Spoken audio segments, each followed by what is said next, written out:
तो कैसे हैं आप सब। आई होप आप सब अच्छे ही होंगे। ये क्लास 10 सिविक चैप्टर 1 का पार्ट 4 है। अगर आपने पार्ट 3 नहीं देखा है तो आप पहले वो जाकर देख लीजिए। उसमें मैंने आपको बताया था कि पावर शेयरिंग क्यों डिज़ायरेबल है। अब इस पार्ट में मैं आपको बताने वाली हूँ कि पावर शेयरिंग किन किन तरीक़ों से की जा रही है, यानी कि फॉर्म्स ऑफ पावर शेयरिंग। तो लोगों के पहले नोशन से के विचार थे कि जो पावर शेयरिंग होनी नहीं चाहिए, यानी कि जो पावर है वो गवर्नमेंट के किसी या तो एक पर्सन के हाथ में हो या फिर कुछ लोगों के ग्रुप के हाथ में हो। अब वो ऐसा क्यों समझते थे, उनको ऐसा लगता था कि अगर पावर शेयरिंग करेंगे तो क्विक डिसीजंस नहीं ले पाएंगे, यानी कि जल्दी से कोई भी निर्णय या फैसला नहीं ले पाएंगे। लेकिन जैसे जैसे डेमोक्रेसीज अडॉप्ट की गई, काफ़ी सारी कंट्रीज़ ने जैसे जैसे डेमोक्रेसीज अडॉप्ट की तो लोगों को ये समझ में आया, लोगों के विचार बदले कि यस डेमोक्रेसी होनी चाहिए एंड ये इम्पोर्टेंट भी है। तब लोगों ने ये देखा कि यस डेमोक्रेसी अच्छी है। अब मैंने आपको पार्ट 3 में बताया था कि पावर शेयरिंग डेमोक्रेसी की एक आत्मा की तरह है, यानी कि ये होनी ही चाहिए। तो अब मैं आपको बताने वाली हूँ कि पावर शेयरिंग किन किन तरीक़ों से की जा रही है, यानी कि 4 तरीके मैं अभी आपको बताऊँगी। सबसे पहले हमारे पास आता है power sharing among different organs of government. Second one is the power sharing among different levels of government. Third one is the power sharing among social groups, and the last one is the power sharing among political parties, pressure groups and movements. Then सबसे पहले हमारे पास आ रही है कि power sharing among different organs of government। तो ये organs of government क्या है? organ गवर्नमेंट के लेजिस्लेचर, एग्जीक्यूटिव और जुडिशरी है। लेजिस्लेचर का काम क्या है? लॉ बनाना। एग्जीक्यूटिव का काम क्या है? उसको इम्प्लीमेंट यानी कि उसको लागू करना। एंड जुडिशरी का काम क्या है? यानी कि वो तो न्यायपालिका है, ठीक है, तो वो न्याय करती है, यानी कि वो सारी चीज़ का इन दोनों का काम देखती ही भी है। तो एग्जीक्यूटिव तो हमारे हो गए जैसे कि मिनिस्टर्स या पुलिस वगैरह, है ना। और जुडिशरी में हमारे जो क्योंकि जजेस आ जाते हैं, क्योंकि जुडिशरी में कोर्ट्स आते हैं। अब ये जो इनके बीच में जो पावर शेयरिंग हो रही है इसको हम horizontal distribution of power sharing कहते हैं। अब horizontal distribution of power sharing का क्या मतलब है? देखो मैं आपको बताती हूँ।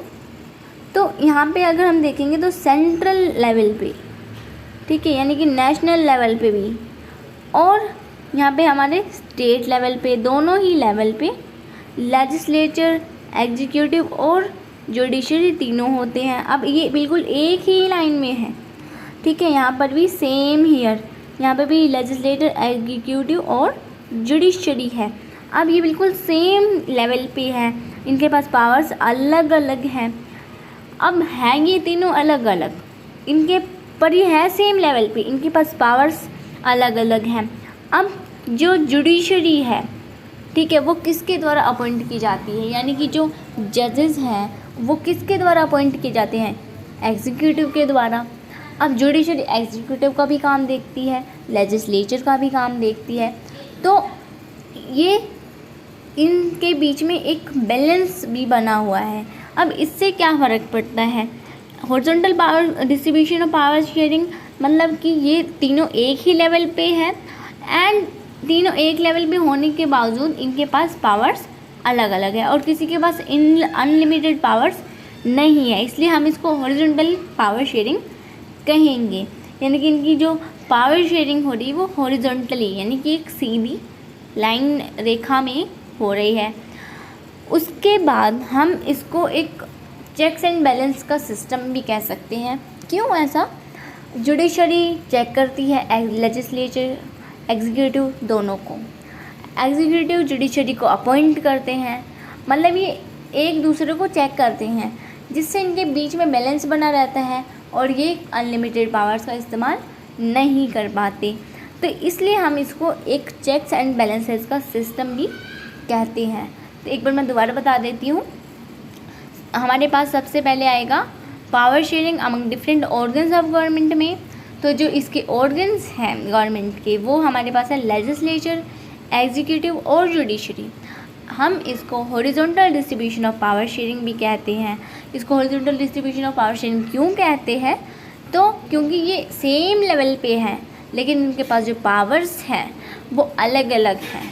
ये एक दूसरे को चेक करते हैं, यानी कि जुडिशरी एग्जीक्यूटिव का काम चेक करती है, लेजिस्लेचर का काम चेक करती है कि वो सही से काम कर रहे हैं कि नहीं, कोई गलती तो नहीं है, कोई गलत तो नहीं कर रहे हैं। तो एक दूसरे को चेक भी कर रहे हैं, जिससे इनके बीच में क्या बनी रहेगी, बैलेंस बनी रहेगी, और ये अनलिमिटेड पावर्स का यूज़ नहीं कर पाएंगे।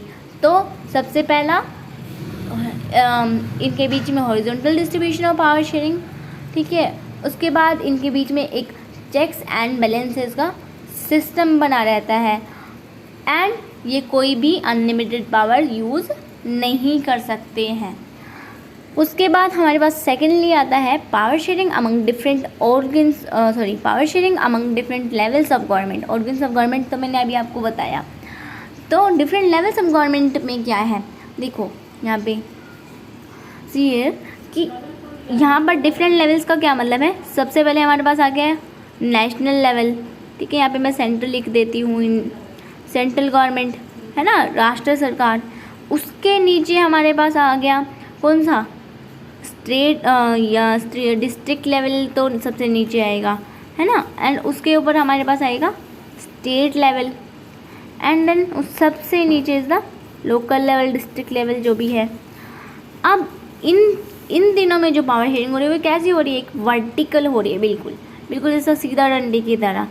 तो इनकी जो पावर शेयरिंग है इसको हम वर्टिकल पावर शेयरिंग कहते हैं। अब यहाँ पे डिफरेंट लेवल्स की बात की तो किन लेवल्स की बात की, जो राष्ट्र सरकार, राज्य सरकार और फिर सबसे लोकल लेवल में जो गवर्नमेंट आ गई, तो यानी कि central government, state government and the local one. तो इसको हम वर्टिकल पावर शेयरिंग कहेंगे। अब वर्टिकल पावर शेयरिंग हम इसको क्यों कह रहे हैं, क्योंकि ये इस तरीके से, यानी कि वर्टिकली इनमें पावर शेयरिंग है कि सेंट्रल गवर्नमेंट की कुछ पावर्स स्टेट गवर्नमेंट को दे दी गई हैं, स्टेट गवर्नमेंट की कुछ पावर्स लोकल गवर्नमेंट को दे दी गई हैं। अब हम इसको एक फेडरल फॉर्म ऑफ गवर्नमेंट भी कहते हैं। फेडरल फॉर्म ऑफ गवर्नमेंट क्या, फेडरलिज्म। तो क्या मतलब है इसका, जो आपका चैप्टर 2 है सिविक्स का, तो इसके बाद डायरेक्टली मैं वो चैप्टर कराने वाली हूँ। तो फेडरलिज्म वो पूरा इसी के ऊपर है। तो उसका मैं आपको थोड़ा इंट्रो दे देती हूँ हल्का सा, कि जैसा हमने देखा कि सेंट्रल लेवल पे हमारी जो सरकार है, ठीक है, और फिर उसके बाद हमारी स्टेट लेवल पे और देन लोकल लेवल पे जो हमारे कॉन्स्टिट्यूशनली ये हो जाए कि यस ये होने ही चाहिए। हाँ, जो भी कोई कंट्री है उसमें हमारे जो गवर्नमेंट का जो सिस्टम है पूरा, उसमें ये इस तरीके से ही पावर शेयरिंग होगी। यानी कि स्टेट लेवल के भी कुछ अधिकार वहाँ पे लिख दिए कि हाँ इनकी ये पावर्स होगी, लोकल लेवल के कुछ यहाँ पे लिख दिए कि हाँ भाई लोकल लेवल्स की ये पावर्स होंगी, सेंट्रल गवर्नमेंट की लिख दी कि हाँ भाई इनकी ये पावर्स होंगी। तो हम उसको फेडरल फॉर्म ऑफ गवर्नमेंट कहेंगे, मीन्स फेडरलिज्म। अब इसके बाद आपका थर्ड है power sharing among different social groups. तो इसको मैं आपको पार्ट 5 में बताऊंगी, क्योंकि अभी मेरा चैनल वेरीफाई नहीं हुआ तो मैं काफ़ी लंबी वीडियो नहीं कर सकती हूँ।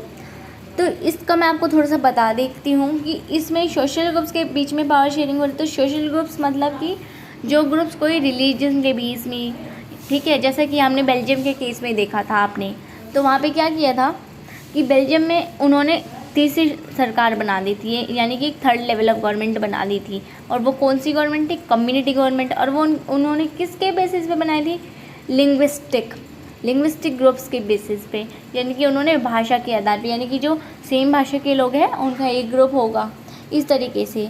ऐसे ही रिलीजन के बेस पे या भाषा के आधार पर, जिस पे आधार पर कोई हम ग्रुप बना रहे हैं तो उसको हम सोशल ग्रुप कहते हैं, ठीक है। ये तो अभी मैं इसको आगे आपको पार्ट 5 में बताऊंगी। अगर आपको ये वीडियो अच्छी लगी हो तो इसे लाइक शेयर एंड सब्सक्राइब ज़रूर कीजिएगा। Thank you for watching.